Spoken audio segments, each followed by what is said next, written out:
Iran అణు కేంద్రాలపై America దాడి చేయనుందా?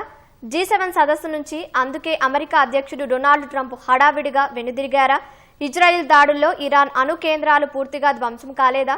America వద్ద ఉన్న బంకర్ బస్టర్ బాంబులకే ఇరాన్ అణు కేంద్రాలను ధ్వంసం చేసే సామర్థ్యం ఉందా అంటే అవుననే సమాధానం వినిపిస్తోంది. ట్రంప్ ఇప్పుడు ఎలాంటి నిర్ణయం తీసుకుంటారు అనే దానిపై సర్వత్రా ఉత్కంఠ నెలకొంది.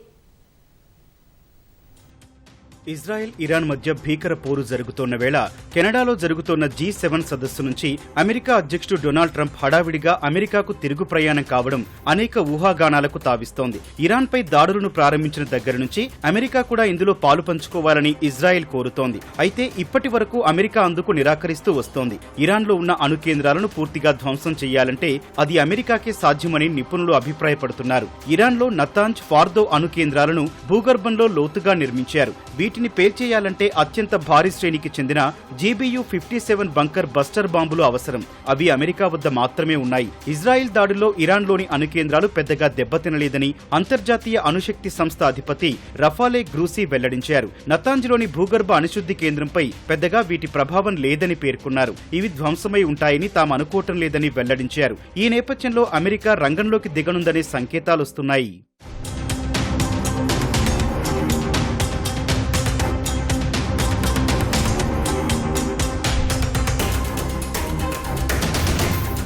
ఇరాన్లోని ఫార్దో అణు కేంద్రం చాలా కీలకమైనది. 2023లో అంతర్జాతీయ అణుశక్తి సంస్థ ఈ కేంద్రంలో 83.7% శుద్ధి చేసిన యురేనియంను గుర్తించింది. అణుబాంబుకు అవసరమైన 90%కి ఇది చాలా దగ్గరగా ఉంది. ఫార్దో కేంద్రాన్ని ఓ పర్వతం లోపల సొరంగాలు చేసి నిర్మించారు. ఇక్కడ 3000 సెంట్రిఫ్యూజులు ఉన్నట్లు అంచనా. దీనిని సాధారణ బాంబులు ధ్వంసం చేయలేవు. ఇరాన్ నుంచి అణుబాంబు తయారీని దూరం చేయాలంటే దీన్ని ధ్వంసం చేయడం అమెరికా, ఇజ్రాయెల్కు చాలా ముఖ్యం.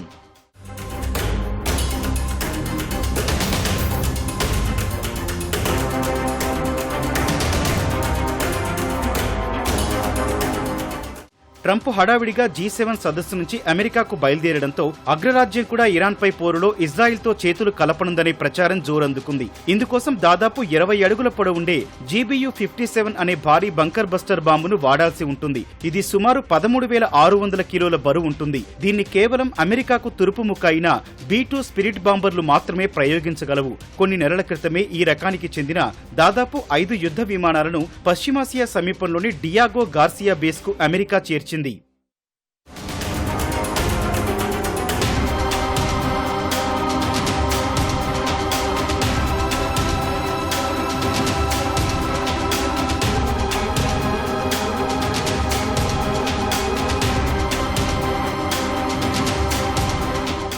అమెరికా కూడా ఇజ్రాయెల్తో కలిసి యుద్ధం చేస్తుందన్న ప్రచారంపై ప్రముఖ వ్యాఖ్యాత టక్కర్ కార్ల్సన్ ట్రంప్ను విమర్శించగా దీనికి అమెరికా అధ్యక్షుడు తనదైన శైలిలో స్పందించారు. ఇరాన్ వద్ద అణ్వాయుధం ఉండకూడదు అన్న విషయాన్ని ఎవరైనా ఆ టక్కర్ కార్ల్సన్కు వివరించండి అని వెటకారంగా చెప్పడం గమనార్హం.